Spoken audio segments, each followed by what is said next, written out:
I'm Gordon Hamilton. I'm the director of Math Pickle and the designer of board games like Santorini. Thanks a lot for jumping in. So, where would you say your board game design journey began? Definitely with Cosmic Encounters whenever I was about 10 or 11 years old, and designing cards for that game, Alien Powers. That was my first joy of board game design at a pretty good level. I think some of those powers, some of those aliens could have been published. Before then, I was designing Monopoly-like games, or maybe more Careers-like, if you remember the old game Careers, but those weren't publishable. I think some of my alien powers, I probably designed about 50 of them. I think some of those could have been published for Cosmic Encounters. They did a fan-made pack of alien powers. I was very curious if people I know had submitted some for that. Okay. Yeah, I think it was a denomination expansion, but it was 50 all fan-made powers. So that was some of them were really wild. It's my favorite expansion for that game. That's neat. Yeah. Neat. I haven't seen that. Let's talk a little bit about the Math Pickle. Why did you gravitate to puzzles and math puzzles in general? So I did start out as a board game designer, more than a mathematician. But then in junior high, I fell in love with science at grade 9. Within a month, I just fell in love with science. And then math came about 3 years later. But I was always enjoying math, but I started to enjoy the purity of mathematics over the fuzziness of science more and more. Even though I did go ahead and do a biomechanics degree for my PhD, I later on in life, at age 41, whenever I had my midlife euphoria moment, it was whenever I rediscovered the beauty of mathematics and realized I need to be designing puzzles for the classroom. So that happened at age 41. And I never looked back. Yeah, that happened in 15 minutes. Like I wandered into this classroom. My son was just about to be born. I wandered into this classroom as the token mathematician, and these kids have been working on their puzzles, and I wandered around to one child and then another child and doing their puzzles, and then I got in front of this girl and she showed me her puzzle, and I go, how am I going to solve this? And I couldn't solve it there, and I realized that was the most beautiful gift that I could possibly have given that girl, knowing that I was the token mathematician and that I couldn't solve this puzzle. The girl, grade 5 kid, I couldn't solve her puzzle, and you could just see her going, oh. So I walked out of there, and my whole life, my whole career had changed. I realized I can design puzzles. I can use the same skill set that I used to design board games. I can use that in designing math puzzles, and I can be world-class designing math puzzles. So that was midlife euphoria. That's awesome that you both got something really great about either being bested or besting your teacher, and that led you down this path. What can people learn from math and math puzzles in their board game design? I think that board game designers like Reiner Knizia, the most published board game designer, I think mathematics is a way to view the world. It's not the only way to view the world, but it is a total inspiration for me as a board game designer. My expertise is also in graph theory, the same as Reiner Knizia's, and that's the way I view the world. And I love to watch raindrops going down my shower door. I guess they're not raindrops inside the shower, but inside my shower door, looking at that random those random patterns, looking at lichen, looking at ice form and all of its different manifestations. That's a real joy to me, and it definitely is informed by a mathematical view of the world. But it's certainly not the only way to design games, and it also probably limits me. Avalon is probably my favorite game. I could never design Avalon. Okay. And I don't think Reiner Knizia could either. Maybe I'm underestimating him, but I certainly could not design Avalon. That's really cool. Would you say that Knizia was an inspiration to you for your game design? No, I didn't really.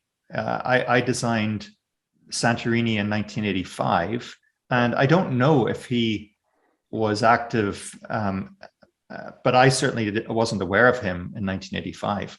And I went on in the 1990s, before I knew him, to be quite prolific in games that have never seen the light of day.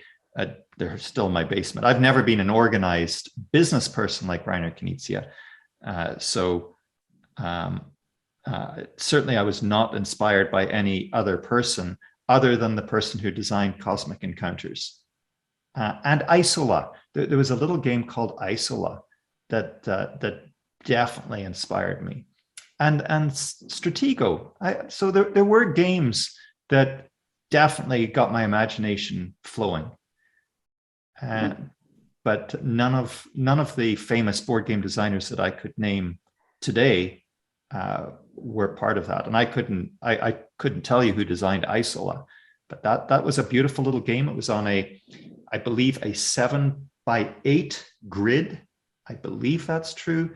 You started off in opposing corners, you moved, and then you removed one of the tiles of the grid. And whoever moved last, that was the winner.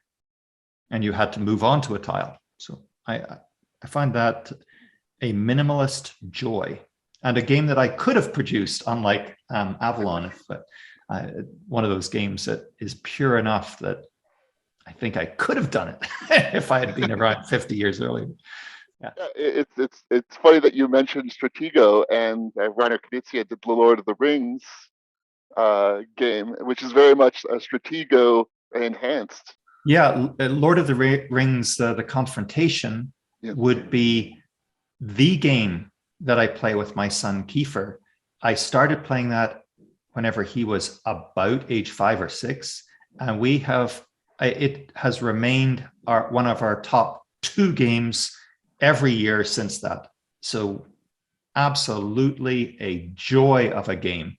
So again, anyone who has not played Reiner Knizia's Lord of the Rings, The Confrontation, an absolute masterpiece. And it's one of these games that the first time you play, there's a lot of reading. Okay, so I don't like that in a game. But those are the type of games that the second time you play and the third time you play, you're starting to build I wonder what that hidden character is. Could it be the orcs, or could it be Saruman? I don't know, but the way that it's moving, I think it's going to be the orcs. So you can start second guessing your opponent.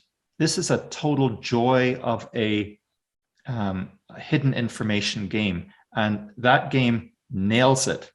The only other game that I think nails it so successfully is Air, Land, Sea by John Perry. I think this is a masterpiece of the same level as Reiner Knizia's Lord of the Rings, The Confrontation. Awesome. That's a game I have yet to play. Yeah. It's awesome. I'll definitely add that. It is, however, one of those games that there's a lot of reading the first time you play it. So you go into it with the expectation that the first time, okay, it's not going to be your best time playing, but every time then thereafter, you're thinking, okay, now I know some of those cards. I wonder, does my opponent have those? That's great. I guess with having a son in there, do you feel like early on you were using your son for playtesting, or was your son ever really gravitated to helping you with your work? Kiefer did a little bit of work on Santorini. One of the god powers in there is Hephaestus. So he helped a little bit in that in the development. But no, he's a socializer and he's a jock. And I don't know. Is he my son? It's one of those things you need genetic testing for. I guess let's talk a little bit about Santorini. Would you mind explaining to people what Santorini is? So Santorini was my first game that I was exceedingly proud in designing, and it really was my first game.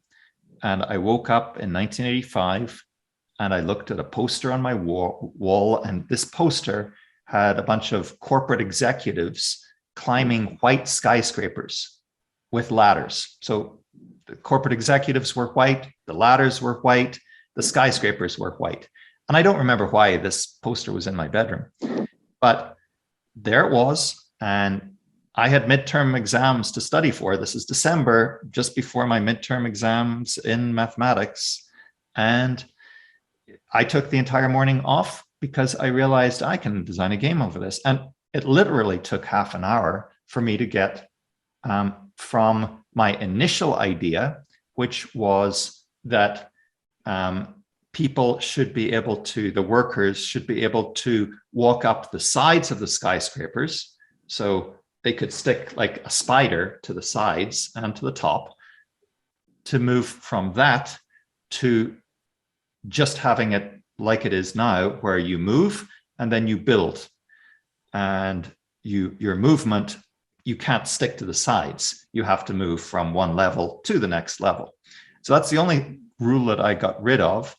And it was a 4x4 game, and it remained a 4x4 playing surface for the next 2 years.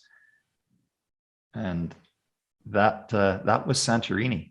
Yeah, half an hour for the base game, of course, not for all of those god powers. That was a joy that took and continues to take time, and takes a lot of time making those. Really, it was inevitable after my joy of cosmic encounters. It was inevitable that I was eventually going to get to wondering, let's see what some god powers look like in here. Was that always your goal? Like when you made the game back in the 80s up until its release several years later, was it always your goal to get that published and bring it around, or was it something that you just liked designing games around yourself? I realized that was the best thing that I had done in my life, and I realized that day, and I tried for 31 years to get that game published. I am not a marketer, but I can remember one painful experience I had in about 1987. I sent the game out, and by that time I had spent my, like, I'm a student, I'm a math student, okay? I don't have a lot of money.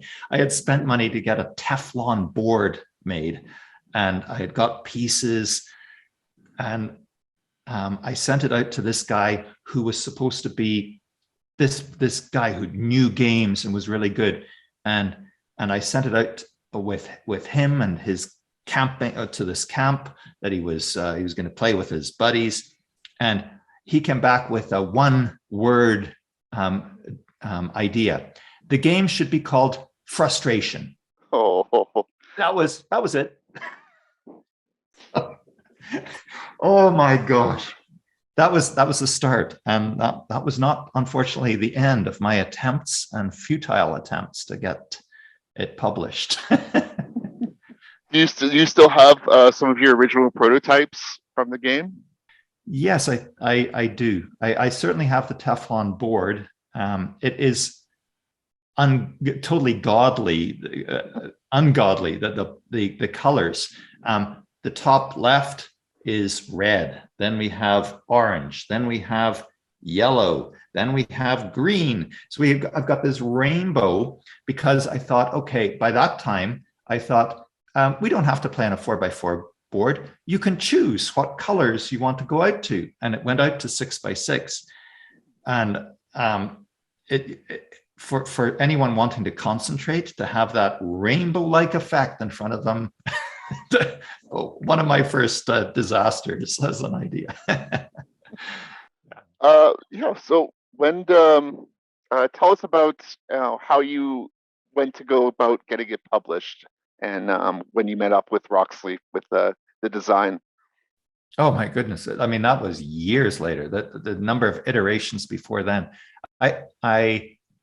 Soon became conscious of cost and realizing that the Teflon board was no way to proceed. And so then I went to a 5x5 arrangement of squares, and you had to set up those squares. Okay, so the board was not even provided. There was no board. You started out with 5, setting up those squares. And one of the advantages of that was that there were gods that I had to get rid of with having Gavin's beautiful board. But there were gods I had to get rid of. That, for example, you pushed an entire row, you took the last square and you put it back. Okay, so that was an interesting god power, you can imagine. I had another god power that you actually split the board. You took a whole rectangle of it and you pulled it away, and then you put it back again the next turn. So I had gods that utilized the fact that this was actually 25 different regions. So that was an early economic discovery, that was a cheap way to produce the game. And I sold 160 copies of that game in around 2004 with the Santorini theme. By that time, I had gone through the disastrous naming. So in the 1990s, I thought, this game is so epic. I am going to call it something totally epic. I am going to call it the Block Game.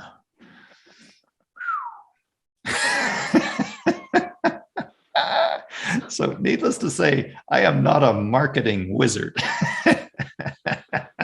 Just think, we could have had the Block Game everywhere on store shelves. Everywhere. Yeah. So I just posted to the Discord group about the original name for some of the Santorini gods, and I have a picture, and I drew the pictures for the 1990s version. So this is before I did the 160. I made probably 40 copies where the wood was hand cut and hand laminated. And anyway, that was a disaster. But the fun thing is that I actually illustrated things myself. And if you know my art, it's like there's been a slight improvement, let's say. And I actually tried selling that. Oh my goodness, the disasters. But the name of Harpies, which is one of the cool gods that I love.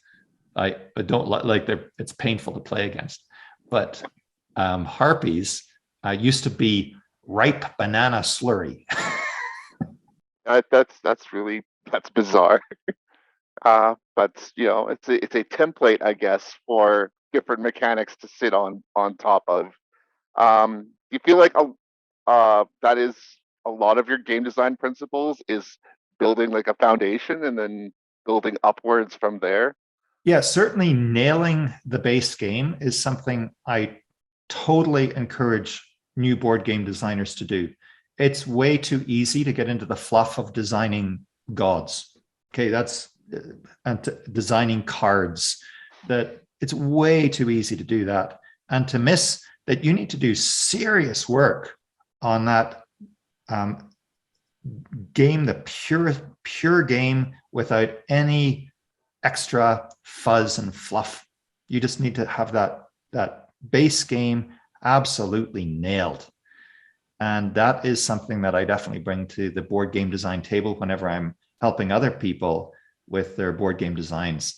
I'm definitely someone who says, okay, let's forget all of this other stuff. Let's just focus on what is the kernel, the beautiful kernel of your game. Let's get that working, that mechanism. Just let's get that polished. And that's something that's kind of easy to get lost in the weeds of finding out what the real essence of the game is. With a lot of like the great miniatures and artwork and all of the amazing card powers, it's really hard to kind of get to find out what that one thing is. Yeah. Yep. So a lot of your designs have been really child friendly, I guess, or easy use sort of gateway games for them. Do you feel like you went out to design games with that aspect to get more people involved? No, I've many times tried to create a complex game, and it's gone down in flames every single time. For Chin and Min, for example, that's a game I was working on in 2014. I started out researching the Chin and Min massacre and really learning a lot about the different people involved on both sides, and really wanting to create a complex game because I believe in politics being illustrated through board game design. And that was my attempt, and it went down in flames. Like, I ended up with this little polished pure strategy game that I'm really happy with, but that's not how I started. I wanted to design a complex game, and I've tried that a number of times, and I have yet to succeed in creating something complex. I'm exceedingly good at ripping up rules, and for whatever reason, I just can't seem to stick with a complex rule set. But those are the games that I would choose to play whenever I'm with my woman. During COVID, for the last 2 years, the games that I'm playing are, euros, things like Coimbra and Rajas of the Ganges and stuff like that. I mean, not heavy games, but Wingspan. Those are the games that I gravitate towards. Do you find that playing with kids is different than playing with adults? Kids have a freshness to them that I definitely value. Whenever I'm playing a game with kids, I am also cognizant of their psychology, and I care about their psychology. In the same way as in a math class, I'm caring about the psychology of children. I want to give them experiences of failure in giving them very tough mathematical puzzles. In the same way, I'm okay giving kids an experience of failure on the board game table, but I want to be very careful with it. And not all kids are resilient to failure. So with kids, I'm just careful of the psychology. But I love playing with both kids and adults, but I do play in a different way. That's good. My experiences have always been throwing every loss in that person's face and laughing at their unsuccesses. So I feel like it's sometimes hard to remember that there is more at stake here than what's at the table. Yeah. And some kids are very resilient to that, and you don't have to be careful at all. Yeah. But other kids, you just read them, and sometimes if I experience a child that I think is sensitive, I will purposely make poor moves during the initial stages of a game, and then I will try my hardest to recover. So that keeps it interesting for me, so that I can keep playing again and again and again with kids, and I still really enjoy the experience immensely. With Santorini, I found that there's basically no randomness in that game. It is 100% a pure strategy game with both players on even ground. Do you feel like there is? So that's not, Keith. That's not true. There are gods like Hecate that purposely have hidden information in there, and those are some of my favorite gods to play and to play against, especially with three player. With three player, Santorini is not built as a three-player game, but if you are to play a three-player version, playing with Hecate and some of these other gods with hidden information, that's a really great way to play with three players, so that you don't have this kingmaker problem in quite the same extent. Is there a listing for the gods that you recommend for three players available? Or Oh, that's a good idea. Yeah. No, I don't think that does exist. But generally, it would be anything that has randomness. Mhm. So I'll just say a blanket. Yeah, any three-player game should have some randomness or some secret information to make it a really good experience. Nice. So the kernel of my original question was, how would you feel that randomness should be used in games? So I adore randomness. So in no way am I encouraging people to gravitate towards games that are only pure strategy games. I have a lot more excitement about Perudo, a dice game that's 500 years old, played between Atahualpa, the last free king of the Inca Empire, and Pizarro, the Spanish conquistador, who eventually left the scene and he ended up being strangled. Poor Atahualpa. But there's evidence of them playing Perudo. And this is a beautiful game where each of us rolls 5 dice. And then I say, between the two of us, I think that there are 3 4s. And for kids, I said, so your bid is 34, 3 4s, 34. So it's now your turn. Next kid, you can increase that bid. So you could say 35, 3 5s, or you could say 36, or you could say 4 1s. That's a bid of 41. Or you could call our bluff and we could both reveal our hands and see how many, I said 4s, 3 4s. How many 4s we have? Okay, let's reveal it. If you're calling my bluff, okay, here we go. We reveal it. And it turns out that there were only 2 4s, not 3 4s. So I lose a dice. An elegant game that belongs as one of the great historic games in all of human history. So this deserves a much higher rung on the ladder than, for example, chess. Chess is I don't have any problems with chess, but chess is not at the same level of purity or as elegance as either Go or Perudo. One of these is a pure strategy game, Go. One of them has luck, Perudo. But both of these games are at the very, very top of human achievement historically in board game design. That's really fascinating.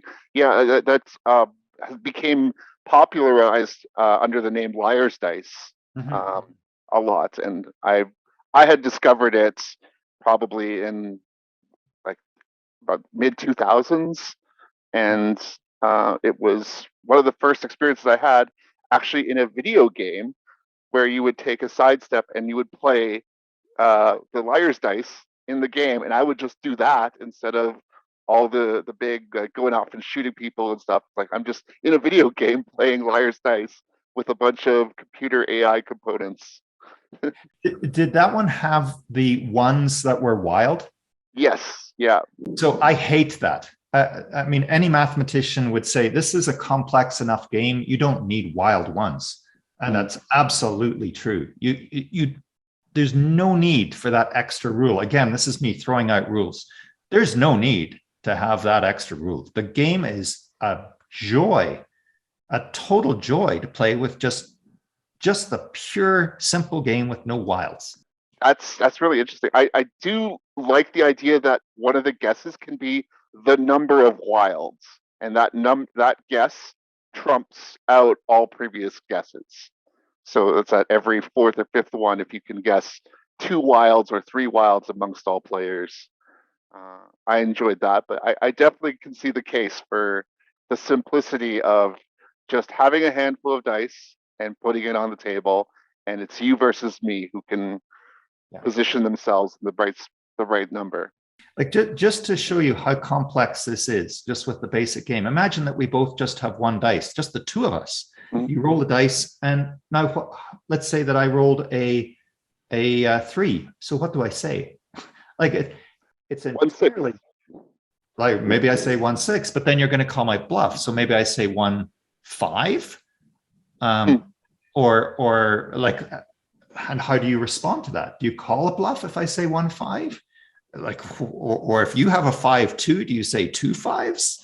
Like, this is extremely complex mathematically to solve the case where we only just have one dice. I mean, it's brilliant.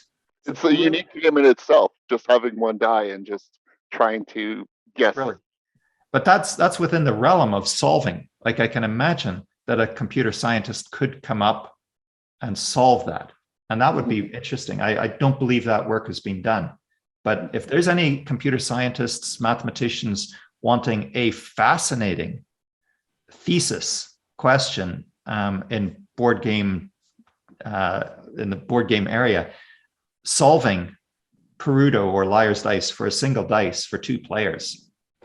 I mean, fantastic project.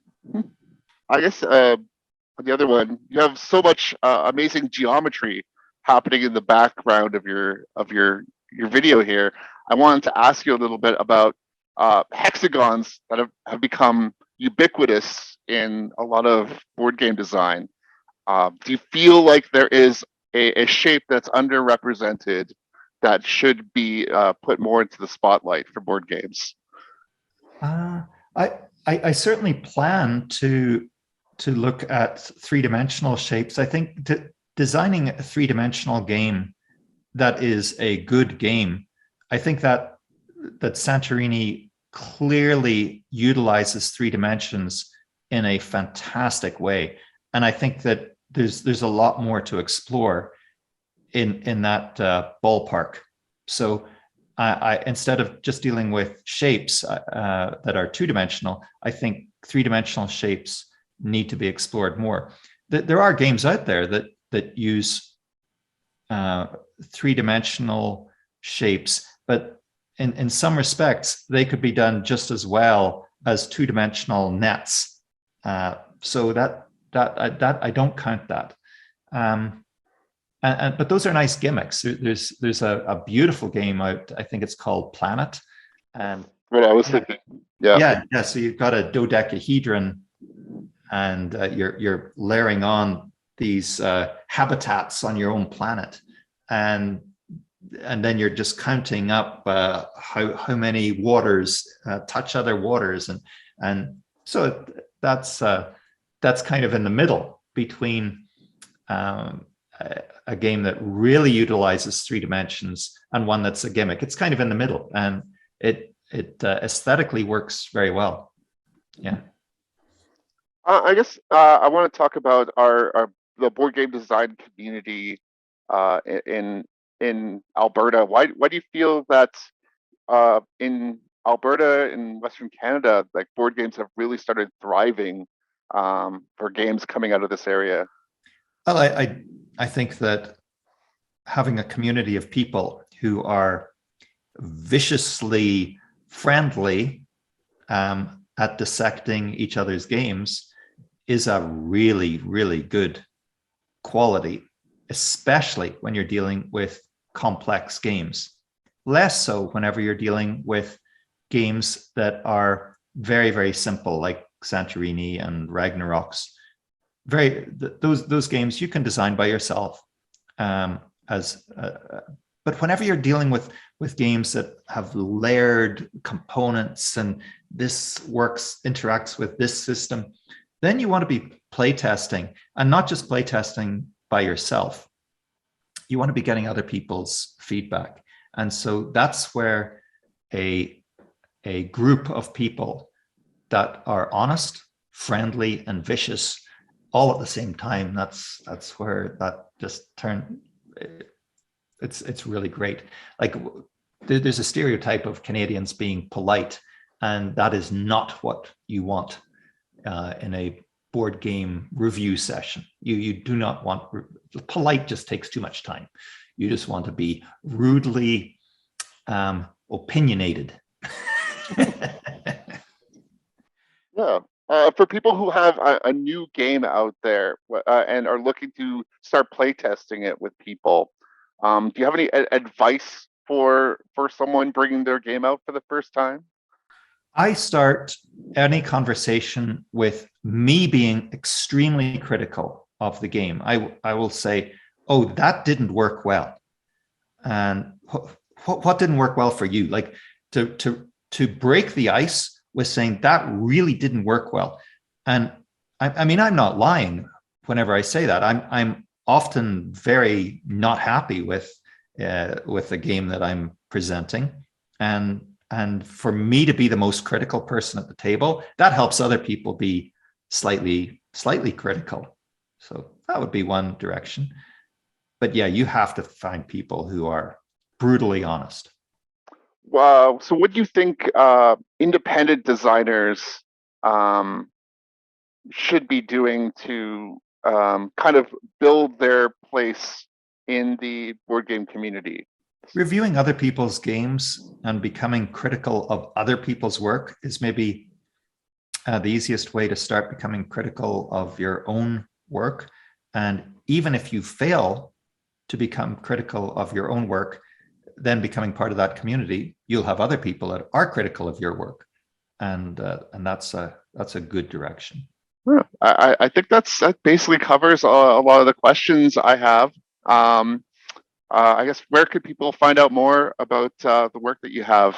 Yeah, so I've got two parts of my life. If you want to pursue the mathematics side of my life, then you can find that work on mathpickle.com. If you want to pursue the board game ideas, then you have to live in my neighborhood because I don't have those online anywhere. So if you live in Calgary, Canada, then just come and knock on my door. Otherwise, you're out of luck.